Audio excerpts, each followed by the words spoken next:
A continuación, escucharemos el reporte diario a cargo del subsecretario de Redes Asistenciales, doctor Alberto Duñac. Doctor Duñac, por favor. Muy buenas tardes. En las últimas 24 horas, la Red Nacional de Laboratorios Clínicos informó el resultado de 65.303 exámenes PCR, alcanzando a la fecha un total de 12.709.327 exámenes. De estos 65.303 exámenes realizados, 6.796 resultaron positivos, de los cuales 4.480 son casos sintomáticos y 1.803 son pacientes asintomáticos. La positividad nacional alcanza un 9,78%. En el caso de la región metropolitana, se efectuaron 21.994 exámenes, de los cuales 2.269 resultaron positivos, alcanzando una positividad del 10%. La cifra total de personas diagnosticadas con COVID-19 en el país alcanza a 1.162.811, de los cuales 43.577 son casos activos y 1.092.934 son casos recuperados. Debido a la alta demanda alcanzada en las unidades de cuidados intensivos de la Red Integrada de Salud, hemos debido continuar con nuestro plan de reconversión de camas críticas. De esta manera, en la última semana, y con el apoyo de todo el personal y de las instituciones públicas y privadas, hemos logrado adicionar otras 102 camas críticas, alcanzando el total de 4.488 camas habilitadas y a disposición de todos los pacientes que lo necesitan. De ellas, 4.256 se encuentran ya ocupadas, lo que equivale a un 95%, quedando 232 camas disponibles a nivel país. 3.374 personas se encuentran hospitalizadas en unidades de cuidados intensivos a raíz de complicaciones graves de COVID-19, de las cuales 2.954 están con apoyo de ventilación mecánica. Como ya hemos señalado en otras oportunidades, los diferentes grupos etarios han ido consolidando su comportamiento como resultado en parte de las restricciones impuestas por el Plan Paso a Paso y también por el Plan Nacional de Vacunación. En primer lugar, señalar que el grupo de mayores de 70 años, representados en la curva celeste, mantienen siempre las tasas más bajas de ingreso a UCI. Todas las demás edades siguen mostrando una tendencia a la baja, siendo la más marcada la representada por la gráfica verde, el grupo que corresponde a los pacientes entre 50 y 59 años. En otra materia, en el día de hoy, acompañamos a los familiares de las 101 personas fallecidas por COVID-19 en el último reporte entregado por el Departamento de Estadística e Información en Salud, DEIS.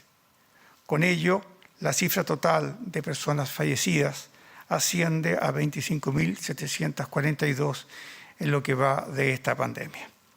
Acompañamos a las familias en su dolor. Para el caso de las personas que necesiten una residencia sanitaria, disponemos hoy día de 204 recintos habilitados con una capacidad total de 14.356 camas. Hoy día el 74% de ellas están ocupadas, pero tenemos todavía 2.785 plazas disponibles para quienes lo necesitan. Como siempre, para mayor información, las personas pueden llamar al teléfono 800-726-666 o informarse en el sitio web www.minsal.cl. Gracias, ministro. Muchas gracias, subsecretario Duñac. Hace varias semanas que no había comunicado la variación de nuevos casos a nivel nacional y el reporte de hoy día nos permite comunicar que se muestra una reducción de menos 6% de casos nuevos para la comparación a 7 días y una disminución también de menos 6% en comparación a los 14 días, esto a nivel nacional. Sin embargo, a pesar de aquello, nos preocupan profundamente las regiones de Magallanes, un llamado de atención muy importante a Magallanes, Araucanía, Atacama y Maule, cuya incidencia está entre las más altas del país. Por favor, no bajemos los brazos. Sigamos haciendo nuestros mayores y mejores esfuerzos para seguir evitando los contagios en base a las estrategias de la Organización Mundial de la Salud, que en resumen son 2. Las medidas sanitarias, que son prioritarias: mascarilla, lavado de manos, distanciamiento físico, cumplir las normas sanitarias, cumplir el toque de queda. Y la segunda es continuar con la vacunación. Ambos elementos son importantes y obviamente que lo más prioritario son las medidas sanitarias, ya que aunque uno esté vacunado, no tiene antes de 14 días después de la segunda dosis la inmunidad suficiente. Por lo tanto, hay que seguirse cuidando. Con respecto a las vacunas, que era el tema que estábamos tocando, hasta el momento hemos recibido en Chile o han llegado al país 15.984.501 dosis de vacuna. Ayer recibimos en el aeropuerto Arturo Merino Benítez por primera vez vacunas AstraZeneca que están dentro del convenio COVAX. ¿Por qué es importante este convenio? Porque es un convenio de solidaridad, de cooperación entre los países. Aquí los países que pueden pagar, pagan. Los que no pueden pagar también reciben vacunas y por lo tanto eso nos compromete como ciudadanos de Latinoamérica y del mundo a colaborar. Chile pudo pagar, pero está beneficiando a otros países que no pueden pagar sus vacunas. Como les decía, hasta el momento hemos recibido 15.984.000 dosis de vacunas, de las cuales están desglosadas con Sinovac 13.471.476, Pfizer 2.354.000 y las que llegaron ayer COVAX 158.000, de las cuales tenemos comprometidas más de 800.000 dosis por el AstraZeneca, por el convenio COVAX. Por lo tanto, hasta el momento hemos recibido 15.984.501 dosis. Con respecto a la vacuna AstraZeneca, quiero recalcar que para esta vacuna vamos a utilizar una estrategia dirigida por el momento solo a los varones mayores de 18 años. También pueden vacunarse mujeres menores de 55 años o mayores de 55 años, ya lo tenía anotado. Pero vamos a utilizar esta vacuna predominantemente en varones. Toda esta cantidad de vacunas que llegaron hoy día las vamos a colocar como primera dosis. ¿Por qué? Por lo siguiente, porque en este caso esta vacuna que requiere de 2 dosis y que puede almacenarse a una temperatura habitual y presenta una eficacia de más del 70%, podemos colocar la segunda dosis en un tiempo mucho más prolongada. Vamos a colocar la segunda dosis con un intervalo de 12 semanas. Por lo tanto, vamos a tener un tiempo bien amplio para poder seguir recibiendo vacuna AstraZeneca y, como decía, ocupar toda esta primera llegada para primera dosis en hombres mayores de 18 años. Hasta el momento hemos recibido en Chile 7.946.284. Tenemos 7.946.000 46.284 personas vacunadas con una dosis y 6.162.713 personas vacunadas con 2 dosis. Estamos acercándonos a la misma cifra con una y segunda dosis y como muy bien saben ustedes, estamos vacunando predominantemente y con mucha importancia a las personas que requieren la segunda dosis justamente para que completen su inmunidad. El viernes 23 de abril hasta las 8 de la noche aproximadamente que cerramos nuestra estadística, se habían vacunado con vacunas COVID 177.291 personas y con vacunas influenza 119.428 personas, lo que da un total de 296.719 vacunas colocadas en el país en un solo día. Y esto obviamente que es motivo de orgullo y un agradecimiento para los funcionarios que trabajan en la atención primaria, alcaldesas, alcaldes y sobre todo la atención primaria también del Ministerio de Salud. A continuación dejo con ustedes a la doctora Paula Daza que se va a referir a lo que llamamos el tema del día, que en este caso es la posibilidad de que los jóvenes, y una posibilidad muy real, de que los jóvenes contraigan el coronavirus y tengan una evolución grave. Doctora Daza, por favor. Sí, vamos a ver conocer el testimonio de Felipe.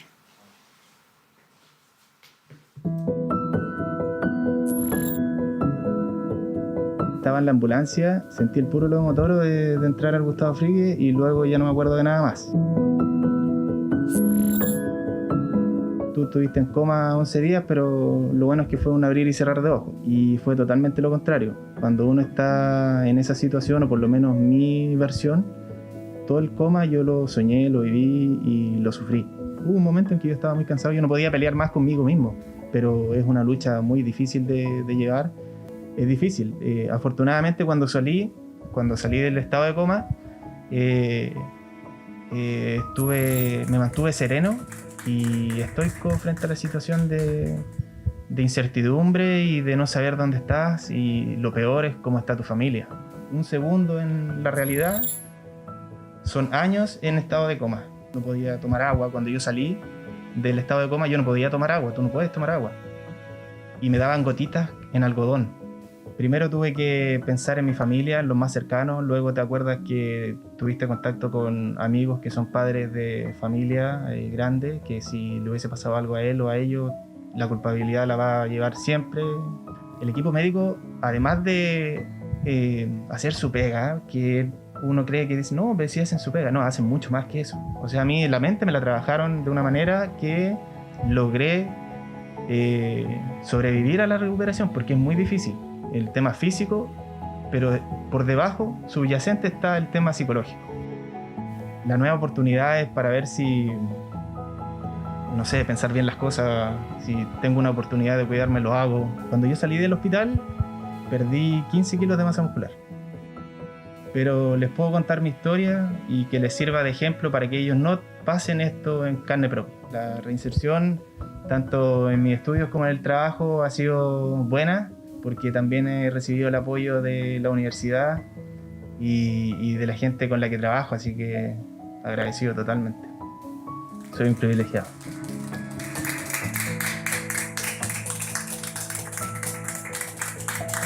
Gracias por todo.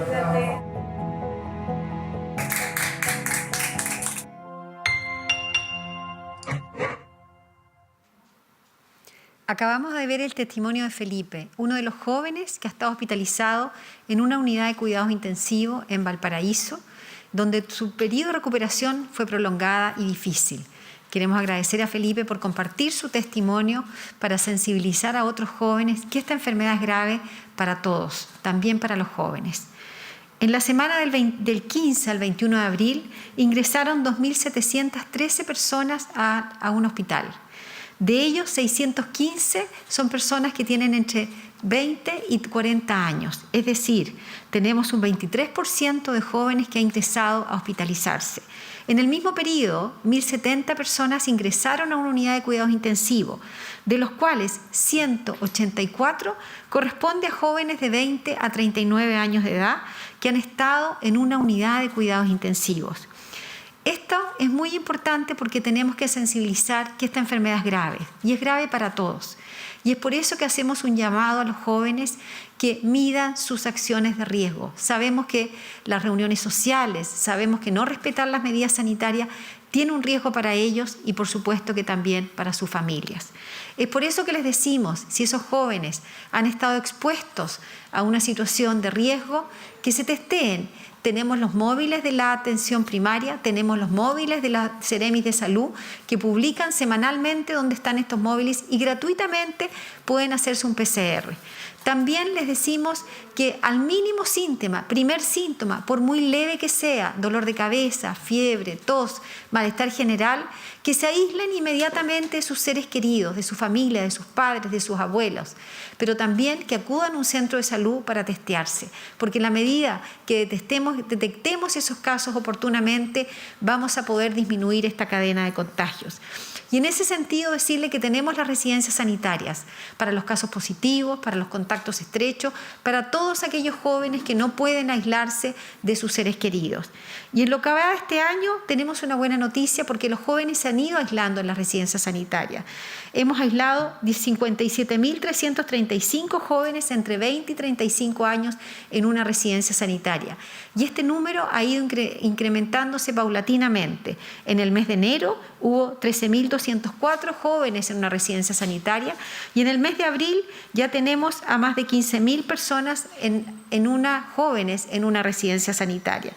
Y es por eso que hacemos un llamado a todos los jóvenes a cuidarse, pero sobre todo a aislarse de una manera efectiva y aquellos que necesiten una residencia sanitaria, insistimos que se comuniquen con el 800-726-666 para aislarse de sus personas, de sus seres queridos, de su familia, de sus padres, de sus abuelos, porque es la forma que vamos a poder seguir avanzando en la contención de esta pandemia. Muchas gracias, ministro. Muchas gracias, subsecretaria Daza. Tenemos invitada a una querida ministra, a la doctora Carla Rubilar, que nos va a informar hoy día sobre el IFE, ministra de Desarrollo Social y de Familia. Un gusto tenerla aquí, como siempre, así que le cedo la palabra. Muchas gracias, ministro. Agradecer esta oportunidad. Siempre estar en este punto COVID es una oportunidad muy grande para poder a la ciudadanía explicarle los beneficios que estamos entregando, que estamos construyendo entre todos. Agradecer, obviamente, el trabajo de la doctora Daza, del doctor Duñac. Y queremos mostrar la nueva postulación del ingreso familiar de emergencia ampliado, este anuncio que hizo el presidente el día lunes. Si podemos poner la primera imagen, la idea es mostrar que este es un ingreso familiar de emergencia ampliado que se va a mantener los meses de abril, mayo y junio. Y no va a tener ningún cambio en las condiciones de esta entrega del beneficio. Por lo tanto, las personas tienen que saber que este apoyo familiar va a durar durante 3 meses y después, por supuesto, vamos a volver a revisar cuáles son las condiciones de nuestro país. Este ingreso es de 100.000 pesos por integrante del hogar, con montos decrecientes a partir del quinto, es decir, vamos a recibir 100.000 pesos por cada uno de los integrantes hasta un hogar de 4, con un tope de 10, y aspiramos a llegar en el mes de abril a más de 6 millones de hogares, es decir, 6 millones de jefes de hogar a quienes les vamos a depositar o obviamente van a cobrar un cheque donde van a recibir este monto por su familia. Eso significa que vamos a entregar 100.000 pesos a casi 13.300.000 personas y esta vez no hay otro requisito que no sea que ese hogar esté en el 80% del registro social de hogares. Los hogares que ingresan al registro social de hogares tienen un porcentaje. Ese porcentaje aquí es lo único que vamos a mirar. Ese hogar que está en el 80%, donde estará 2 de cada 3 chilenos, va a poder recibir estos recursos. Abrimos un nuevo proceso porque, como el presidente anunció mejora el lunes, abrimos un nuevo proceso que está abierto hasta el 30 de abril, donde tenemos que postular en ingresodeemergencia.cl. Vamos a mostrar un ejemplo de lo que significa para la familia. Por ejemplo, en el caso de la señora Ana, que tiene 3 integrantes en su hogar, Ella es jefa de hogar y aquí está la gran modificación, ministro, para que usted después también nos ayude a difundir. La señora Ana no necesita estar con ingreso en cero. La señora Ana, por ejemplo, puede ser una jefa de hogar y tener un sueldo mínimo con gratificaciones. Y la señora Ana igual va a recibir 100.000 pesos por cada integrante del hogar, es decir, ese hogar de la señora Ana más sus 3 integrantes van a recibir 400.000 pesos. Es decir, aunque ella esté trabajando con sueldo mínimo, va a recibir este apoyo sobre su sueldo mínimo en estos momentos tan difíciles. Por ejemplo, otro hogar, don Juan, la señora Rosa, ambos pensionados, don Juan con pensión básica solidaria, ¿no es cierto?, y la señora Rosa con una pensión vitalicia. Ellos, a pesar de que reciban la pensión, por el solo hecho de estar en el 80% de registro social de hogares, van a recibir 100.000 por cada uno, esos son 200.000. Recordar, abril, mayo, junio, el hogar de la señora Ana recibe 400.000, abril, mayo, junio, don Juan y la señora Rosa reciben 200.000. Si recibió el aporte sexto del IFE en octubre, en abril el pago automático. Y todos los que en abril reciban el pago... Con el auspicio de apoderado.cl y sigamos cuidándonos. Presentamos 24 tarde.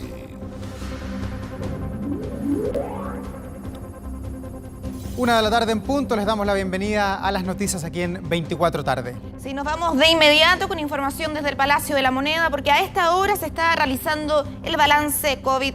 Ahí vemos en pantalla. Cada 3 chilenos o chilenas están en el 80% del registro social de hogares. Y en un trabajo, y con esto termino, ministro, mancomunado con la subsecretaria Daza y el subsecretario Duñac, obviamente estamos buscando a las personas positivas y sus contactos estrechos y vamos a hacer que todos ellos reciban efectivamente, si están en el 80% del registro social de hogares, sí o sí el ingreso familiar de emergencia para que esas familias, que sin duda alguna son las que más queremos que puedan hacer su cuarentena, lo puedan realizar con la tranquilidad de que van a recibir un pago en abril, en mayo y en junio.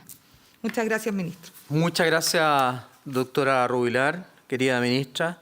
Ayudaremos a difundir lo que usted acaba de comunicar, que es muy importante, y nosotros queremos decirle que trabajamos en equipo y vamos a seguir trabajando en equipo con el ministerio que usted dirige y que obviamente está destinado o hace todos sus esfuerzos, así como nosotros lo hacemos en salud, para ayudar económicamente a las familias que están pasando por situaciones difíciles.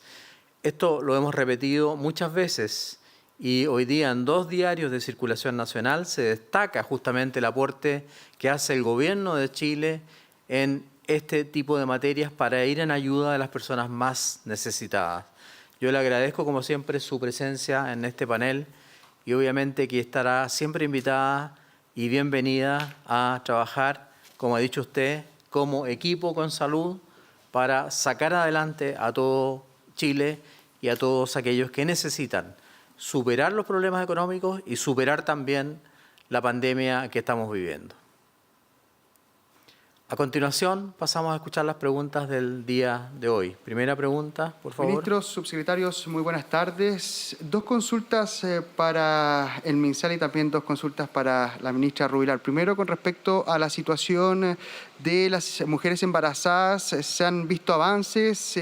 ¿Qué se puede comentar con respecto a aquello para una posible vacunación masiva precisamente de estas personas?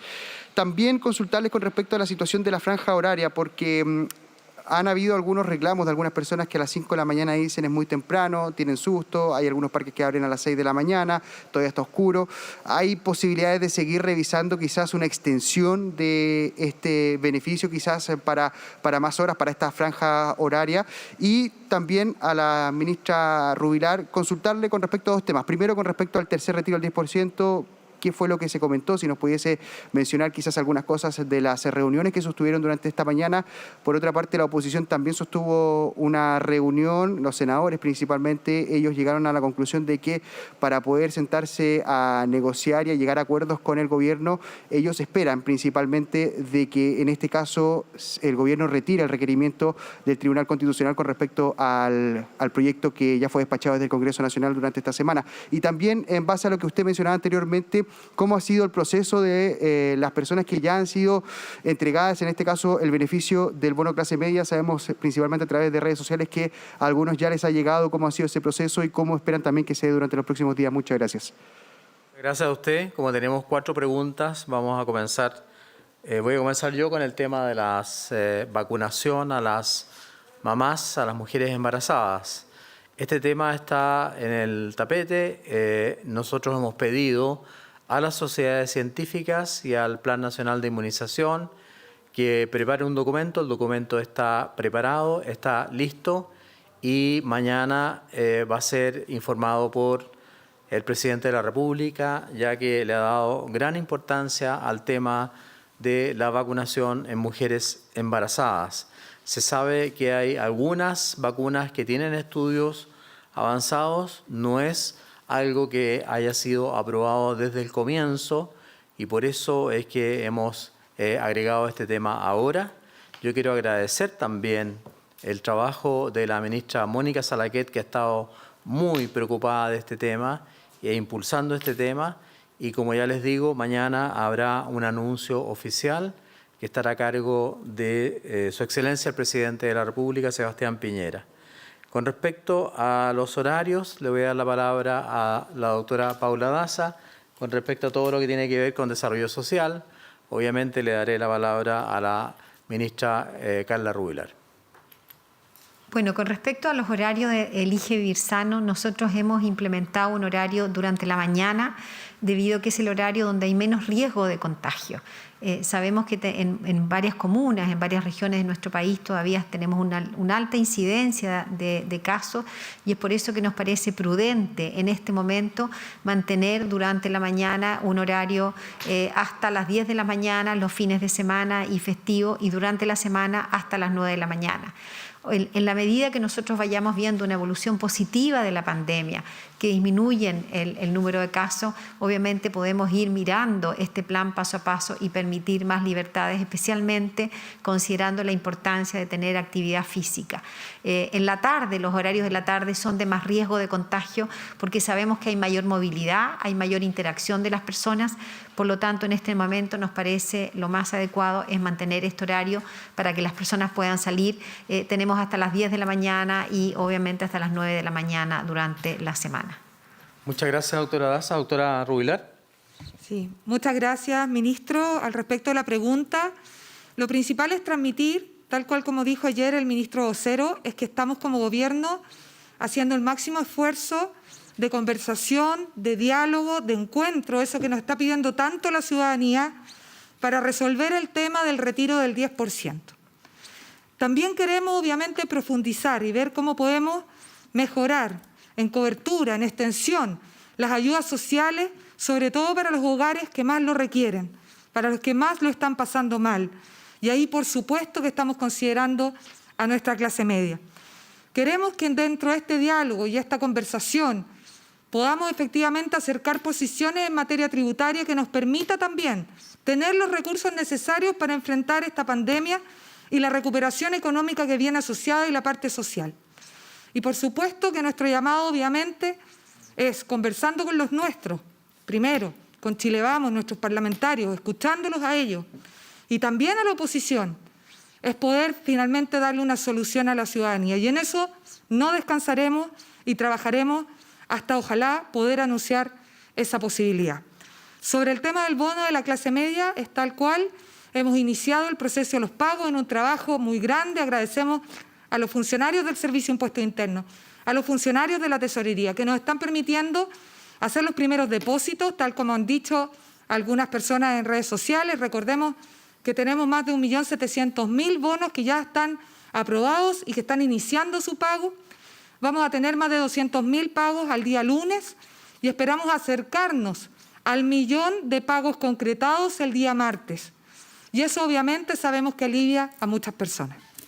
Muchas gracias, doctora Rubilar. Pasamos a la segunda pregunta, por favor. Sí, buen día, ministra, ministro y subsecretarios. Quería consultar respecto a los criterios que se están utilizando para permitir viajes al extranjero. ¿Cómo se está asegurando que estas salidas son acordes a la ley y si hay cifras de cuántas personas han salido o entrado al país desde el inicio del cierre de fronteras? En el fondo, aclarar específicamente cómo se definen finalmente los criterios para ponderar la importancia de un viaje al extranjero y si es o no imprescindible para el país como dicta la ley. Gracias. Muchas gracias por su pregunta. Voy a repetir algo que hace tiempo que no repetía. Esta pregunta la contestará la doctora Paula Daza. Bueno, con respecto a la situación de prohibición de viajar al extranjero, esto es una medida de restricción que hemos tomado debido a la situación de la pandemia a nivel nacional e internacional. Hoy día hay permisos que son excepcionales para poder salir del país y ahí hay varias causales. Una de ellas es el carácter humanitario y urgente que tenga el viaje. Segundo, los permisos en relación a las situaciones de salud. Tercero, gestiones imprescindibles para la función del Estado. Y cuarto, aquellas personas que residen en el extranjero. Y aquí las personas tienen que solicitar su permiso a través de comisaría virtual, poner los antecedentes y en función de eso poder viajar. Obviamente hacemos un llamado a las personas a hacer un uso correcto de los permisos para poder disminuir al máximo el viaje al extranjero, para evitar obviamente el traer nuevas variantes a nuestro país, particularmente por la situación epidemiológica que hay a nivel internacional. Por lo tanto, estas son las causales, que son bastante estrictas, todas ellas, y por eso hacemos un llamado al buen uso de estos permisos para viajar al exterior. Muchas gracias, doctora Daza. ¿Hay una contrapregunta? Sí, conocer si hay cifras respecto a la salida y entrada en la frontera en el país. Sí, no tengo las cifras en este momento. Muchas gracias. Tercera pregunta, por favor. Buenas tardes, autoridades. Ustedes decían recién que había más de 6 millones de personas vacunadas con segunda dosis. A propósito de esto, entonces, ¿cuál es la estimación que tienen de cuántas personas van a estar inoculadas de aquí a las elecciones del 15 de mayo? Nosotros, gracias por la pregunta, calculamos que obviamente para las elecciones del 15 de mayo, con segunda dosis, que es la pregunta que usted me está haciendo llegar, vamos a tener aproximadamente 7 millones de personas vacunadas con segunda dosis. Hoy día, pero estas son cifras en realidad del fin de semana, el viernes ya teníamos 6.162.713 personas con 2 dosis y estamos vacunando aproximadamente 150.000 personas al día con la segunda dosis. Por lo tanto, yo podemos calcular matemáticamente que vamos a llegar a 7 millones de personas vacunadas con segunda dosis. Y considerando incluso lo que usted reconocía hace días o hace las últimas horas, que ha bajado la velocidad de vacunación en comparación a lo que pasó, por ejemplo, con los adultos mayores, ¿cuánto podría ser de personas en total, considerando también la primera dosis? Bueno, la verdad es que la vacunación con primera dosis se ha ralentizado un poco. La vacunación con segunda dosis, obviamente que no hay punto de comparación porque en esa época no se colocaba segunda dosis, pero sumando todas las vacunas que estamos colocando, en realidad estamos colocando más de 300.000 dosis al día, lo cual es un esfuerzo gigantesco para el sistema sanitario de la atención primaria.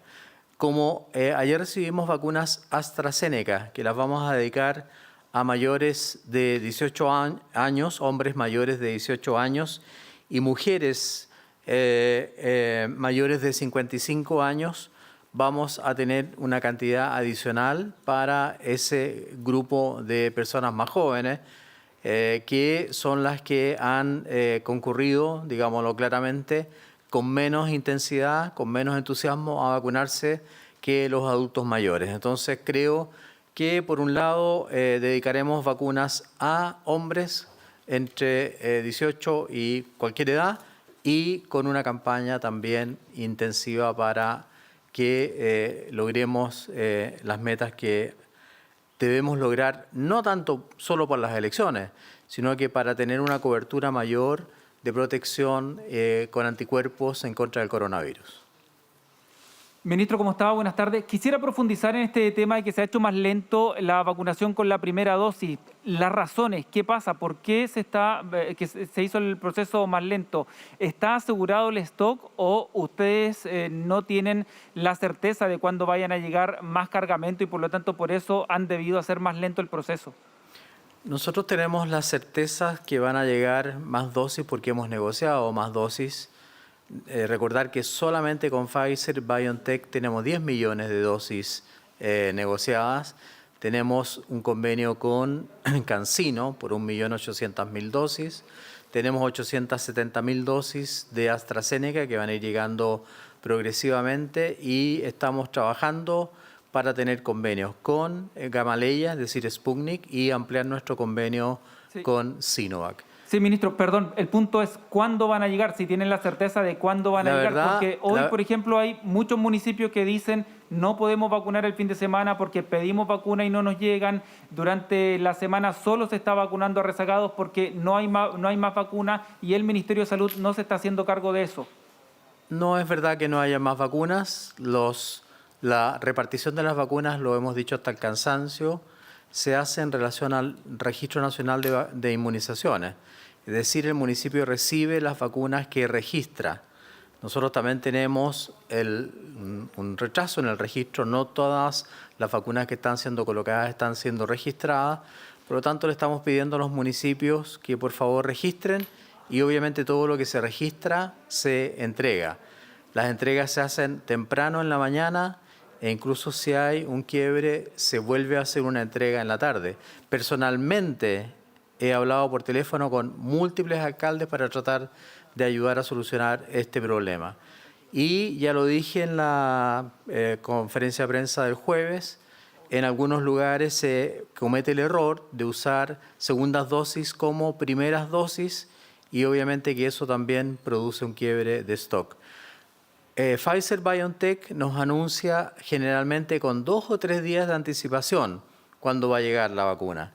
Y Sinovac también nos anuncia una vez que el gobierno acepta todo el trámite legal que hay que hacer para cada embarque. Por lo tanto, nosotros tenemos que ser muy cuidadosos con la planificación y no anunciar cosas que no podamos llegar a cumplir. Es por eso que vamos progresivamente publicando el calendario. Entre paréntesis, se va a publicar en unas horas más. Entonces, el informe del ministro Enrique París en esta jornada con 6.796 casos nuevos en nuestro país, el reporte para este día sábado 24 de abril. Si cambiamos de tema, dentro